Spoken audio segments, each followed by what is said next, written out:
So the top terrorist suspect in November's deadly Paris attack telling investigators he was planning more attacks. That is according to the foreign minister in Belgium. Authorities Friday captured Salah Abdeslam during a raid in Brussels. The foreign minister saying he claimed he was ready to, quote, restart something. Meanwhile, his lawyer says the French prosecutor violated the confidentiality of the investigation by telling the public too much about the case.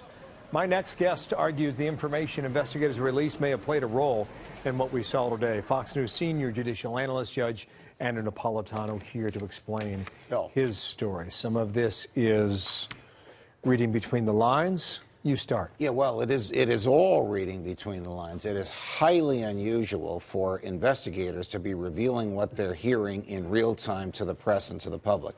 Now, this guy is being interrogated, Abdeslam is being interrogated in Belgium by Belgian prosecutors, Belgian magistrates, who are the initial inquirers in the judicial system, French investigators, and French magistrates. So you have 4 different teams interrogating him. Some of them are speaking to the press. They are giving the press such detail about what they're learning in real time as they're learning it.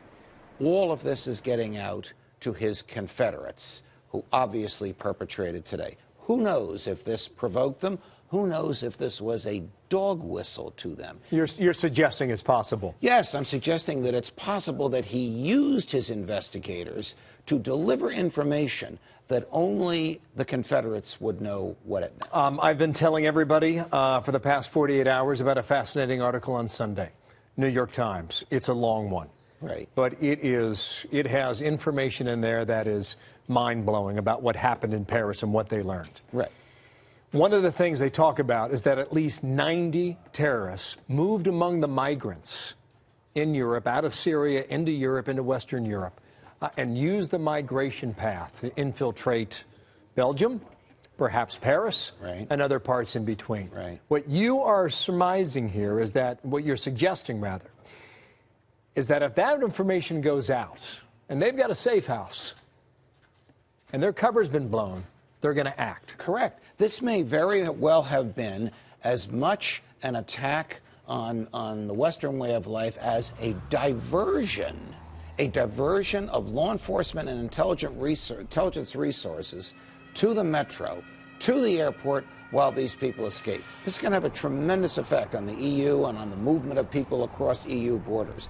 But if an American FBI agent was telling the press what he or she was hearing in real time during the interrogation, that person would be fired and perhaps even prosecuted for obstructing justice. A big point here is that security in Europe has failed. Absolutely. Absolutely. The Belgian police and Belgian intelligence resources were ignorant of this guy hiding for 4 months because he was in a neighborhood that the police did not regularly visit.